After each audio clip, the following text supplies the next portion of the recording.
혹시 불편한 식사 자리에 가보신 적이 있으십니까? 비즈니스를 위한 식사 자리라면 긴장이 많이 될 겁니다. 머릿속으로 생각할 것도 많고 상대방의 말 속에서 숨은 의도가 있는 것이 무엇인가 고려할 것이 많기 때문이겠지요. 오늘 본문에서 예수님과 바리새인의 식사 자리가 바로 그렇습니다. 안식일에 예수님은 어느 바리새인 집에 초대를 받으십니다. 바리새인은 예수님을 떠보기 위해 미리 수종병 한 명을 대기시켜 놓았습니다. 신호를 주면 숨어있던 환자가 나타나 예수님 고쳐주세요 라고 엎드립니다.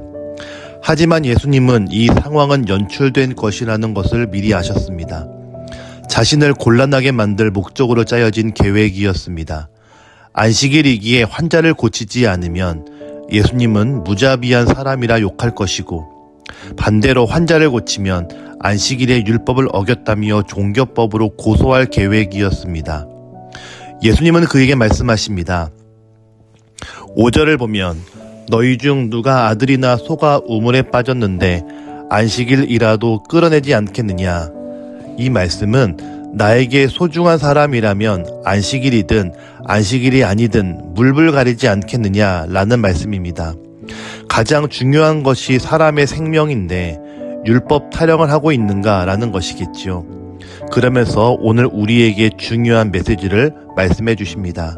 첫째, 영혼 구원의 목적이 우리에게 있어야 합니다. 종교와 복음의 차이는 형식과 생명의 차이입니다. 종교는 형식을 중요하게 여깁니다. 저희 교인 중 종갓집 종손인 분이 계십니다. 1년의 제사만 총 13번 드립니다. 대표적인 종교의 모습입니다. 조상들을 위해 수많은 제사를 드리면 사람들이 존경합니다. 대단하다, 예의 있다, 조상을 잘 섬긴다. 우리 믿음도 그럴 때가 많습니다. 사람 눈을 의식하며 열심히 기도하고 찬양합니다. 하지만 내 안에 영혼에 대한 구령의 열정이 없다면 그건 종교입니다. 우리가 주일은 열심히 섬기지만 영혼 구원의 마음이 없다면 그건 종교입니다. 혼자 있는 분에게 무관심하다면 우리는 종교인입니다. 힘들고 외롭고 어려운 분이 있는데 별 관심이 없다면 우리는 종교인입니다. 하나님을 모른 채 오늘도 열심히 돈 벌고 놀러가는 가족을 향해서 아무런 마음과 생각이 없다면 우리 또한 종교인입니다. 오늘 본문에서 수종병 환자가 등장합니다. 수종병은 온몸에 과한 체액이 흘러 염증이 심한 사람입니다. 매일같이 힘든 자, 매일같이 외로운 자, 매일같이 염증이 나오는 그 짐을 짊어지고 살아가는 사람들, 그들이 보인다면 우리는 다가가야 됩니다. 혹시 수종병 환자가 주변에 있으십니까? 혹시 주변에 매일 근심과 걱정 때문에 무거운 사람들이 있으십니까? 다가가십시오. 영혼 구원의 목적이 우리에게 있습니다. 둘째, 섬기는 자리에 있어야 합니다. 7절부터의 내용은 사람들이 모인 식사 자리에서 어느 누군가가 상석에 앉으려고 하는 말씀입니다. 그 모습을 보시고 예수님은 사람들에게 혹시 너희가 초청을 받는다면 상석에 앉지 말라. 그리고 상석을 앉으려고 권력도 탐하지 말라.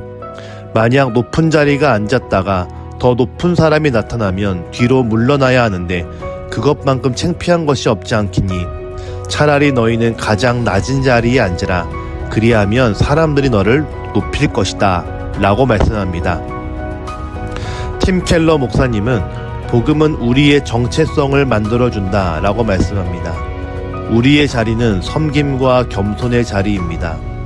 많은 사람들 앞에서 얼굴을 드러내고 자랑하는 자리가 아니라 가장 낮고 섬김의 그 자리가 바로 나의 자리, 복음의 자리입니다. 예수님이 그 모범이셨습니다. 하나님의 아들이 인간으로 오셨고 지저분한 마구간에서 태어나셨습니다. 왕으로 오셨지만 십자가 죄인으로 죽으셨고 하나님은 그 예수님을 부활시키셔서 다시 왕의 모습으로 하늘로 부르셨습니다. 여러분, 섬김의 자리에 계십시오. 목소리를 크게 내기보다 섬기고 낮은 자리를 사모하십시오. 그러면 우리 주님께서 높이시고 인정하십니다. 셋째, 섬기기 어려운 사람을 섬겨야 합니다. 섬긴다는 건 참 어렵습니다. 그런데 주님은 좀 더 섬기기를 원하십니다. 12절을 보면 식사 초대의 자리에 형제나 이웃을 초청하지 말라라고 말씀합니다. 그들은 갚을 수 있는 여력이 되기 때문에 그렇습니다. 갚은다는 건 좋죠. 그런데 갚을 것이 없는 사람을 더 섬기라 말씀하십니다. 14절입니다. 그리하면 그들이 갚을 것이 없으므로 내게 복이 되리니 이는 의인들의 부활 시에 내가 갚음을 받겠음이라 하시더라. 갚을 것이 없는 사람들을 섬기면 하나님이 부활할 때 너희에게 갚아주신다 라고 말씀합니다. 참 감사하지만 부담스러운 말씀입니다. 섬기기 어렵기에 다들 멀리합니다. 그분들은 고맙다 말밖에 할 것이 없습니다. 그러나 하나님이 보시고 우리에게 더 큰 것을 갚아주십니다. 우리 속회에, 우리 교회에 섬기기 어려운 분이 오신다 하더라도 기쁨으로 받아주셨으면 좋겠습니다. 길을 지나가다가 어려운 분이 계시면 도와주었으면 좋겠습니다. 주님이 우리에게 고마워하십니다. 갚아주십니다.